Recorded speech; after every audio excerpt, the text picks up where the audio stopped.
Good morning, everybody, and welcome back to an Intangible Commerce Wednesday.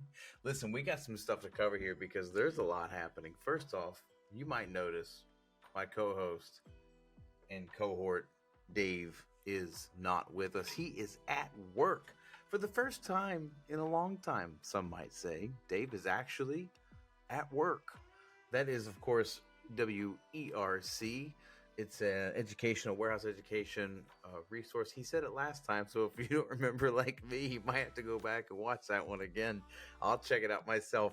But it's going to be a really cool experience to see what he felt about the show and how things went and sort of the overall atmosphere for those of us who haven't been. I've admittedly not been to one of WERC's conferences or trade shows yet myself. So that will be something to do. There's a lot to cover today, and I want to start off with AI, right? There's a lot in the news about AI. There's a lot going on about AI. We see different companies launching AI initiatives, and now we have Apple, right, making the big splash with their VR headset, which looks a little bulky, if we're being honest. Like, I can't see myself wearing that for 4 hours if you're a gamer or whatever that experience might be. I've not checked it out too much, but diving into the AI conversation, where we are as a state of the union of AI right now, right? We have a few things out there. There's ChatGPT. You've got your different AI bots that do the artworks and things like this. But all of this to say that we have AI enablement inside of programming. It's already been there for a while. This advancement, what does it really do? Is it advancement or is it just awareness? Are we just more aware that there's an AI product out there and available to us now? And furthermore, to that point, what implication does it have? Like, let's think about this logistically, right? So I'm a logistics company and I have a software that helps me with route planning. If I AI enable that to route plan for me or with me, whatever that might be, it's then going to perhaps help me define a better route to take my goods based on criteria that I'm asking for. Cheapest fuel, shortest distance, most economically friendly, less impactful, that sort of thing. But what it knows is what it knows, right? It's going to make decisions based upon those factors that it's aware of. The AI is still a computer. It's still only as good as the data that's gone into it, right? So it's not like this thing's just gonna know all, be all, and be able to scrape all to get information all the time and instantly. Like there will be a period of human intervention. So it wouldn't be that I can't envision at this moment, even in the next 10 years, where a company can start a logistics third party or 4PL where it's asset light. They're not touching anything, right? It's all warehouse to warehouse, third party, etc. I can't envision an AI tool or whatever being, if we should go so far as to say, I can't envision that thing being able to ingest all the information and just do without a human sitting between there to check and make sure and look into and update. Probably there's going to be a lot of hands-on in terms of updating software like that, right? You would think that you're going to need somebody to stand there and push the buttons and enter the data and update and adjust as needed for route adjustments and that kind of thing. I just don't see this as like a topic that is new. I see this as a topic that is more aware because of hype, social media, and just plain old good marketing. So shout out to the AI marketing teams because people are obviously interested in this topic, right? Anytime I do a video about AI on my YouTube channel, The Real Ray Roberts, check me out, it gets hits, it gets views, right? I'll link a couple. Moving on to something that I feel is going to be a lot more impactful if it happens. There are two monsters brewing in the ocean right now. I say in the ocean, it's like a kaiju reference for those who get that. But let's take a look first at the FedEx thing, right? So if you guys haven't heard, FedEx back on mid-May of this year have the pilots, right? FedEx Pilots Union have authorized to go on strike if demands for higher wages and such aren't met. If we look at this problem, May 2021, they've been in negotiation for 2 years on this thing, over 2 years on this thing, pushing for higher wages, pushing for different things that they feel that they're lacking, right? Most of it's wages. 2 years.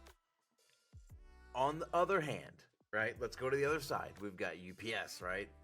The boys and girls and folks and teams in brown, moving an estimated 6% of the nation's gross domestic product every year. That is an astronomical number, right? Billions and billions of dollars worth of goods. They've authorized a strike as well, and they're voting. Just came, yesterday or the day before we heard about this? 340,000 UPS workers are voting whether or not to strike. Now, let's imagine a world where the FedEx pilots decide, you know what? We're not getting anywhere. We're going to strike. And I don't think it's any coincidence that they were sort of building up to this at the same time as UPS. Let's call spade a spade, right? That was good on you for the strategy, because that's obviously going to put a lot of pressure on FedEx. If that strike happens, people are going to move their goods through FedEx. The pilots strike, FedEx is losing, and FedEx is already losing in the stock market, let's be honest. Their strategy overall, with comparison to UPS, from a company's perspective, hasn't been as lucrative, hasn't been as good for investors, at least, that's for sure. But look at that, man. So 340,000 UPS workers are going to be going on strike. Apparently, they're voting for it, whatever. They may or may not strike, but I mean, these things tend to go the way of the dodo, right? You're going to go on that strike unless you get what you want. And UPS leadership seems to be optimistic that they're meeting demands and that things are going well. That's what they keep saying, but are they just towing a company line? Right? What is actually going on behind the curtain there? So we got UPS voting today, over the next few days, probably. Just a lot of people. And then you got FedEx on the other side saying, "Hey, we're ready to strike." And that came out a couple months ago, right? Or a month ago or something. 2 months ago, I think it was, where the FedEx pilots said they're going to strike. So now we got these conflicting things going on. At the same time, we're heading ever deeper now. Q3, Q4.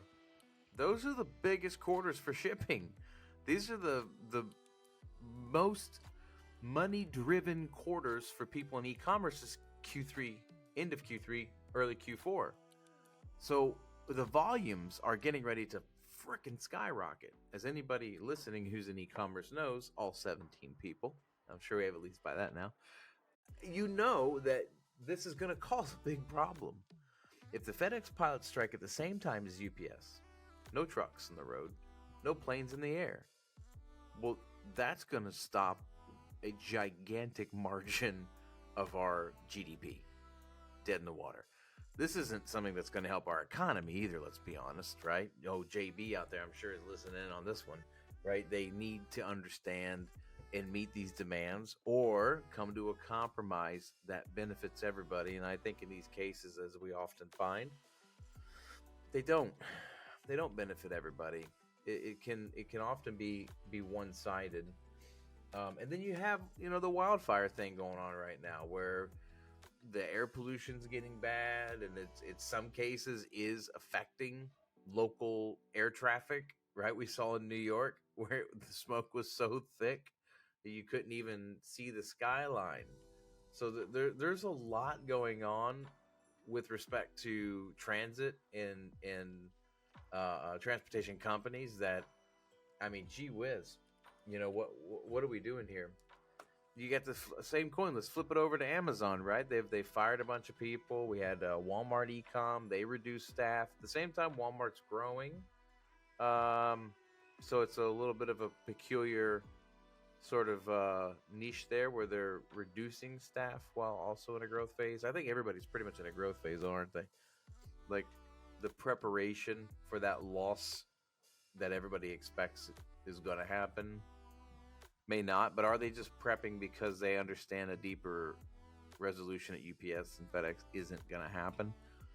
Are they just sort of getting ready for the strike, or is it inflation related, right? Is it our current economy related?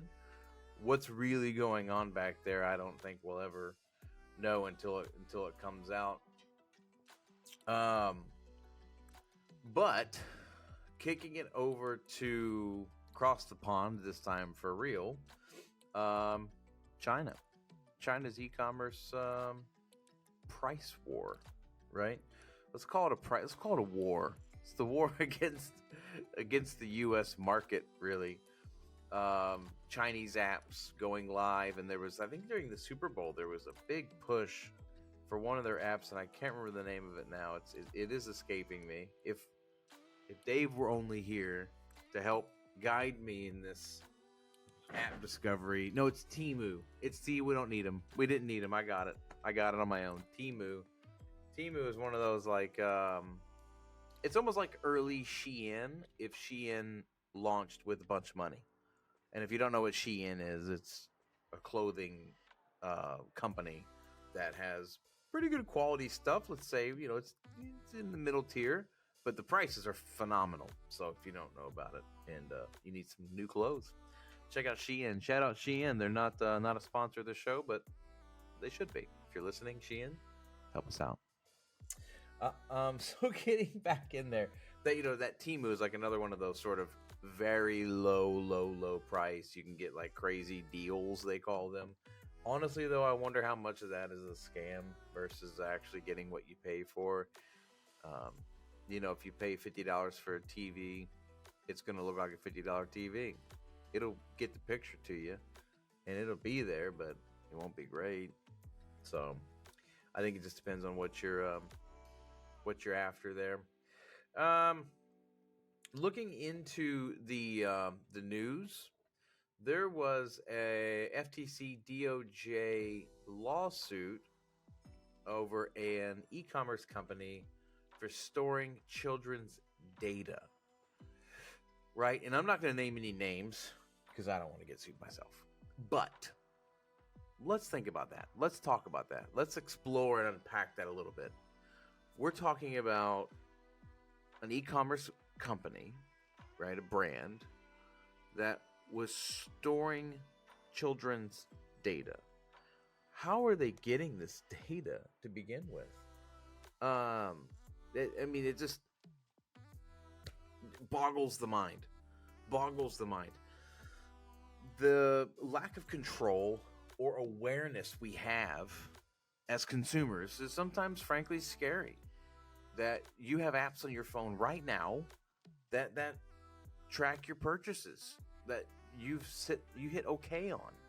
Let's actually unpack this. There is a company who makes sandwiches, and they offer cookies with their sandwiches, and sometimes they sell them in foot long, and sometimes they sell them in 6-inch and other. You get where I'm going.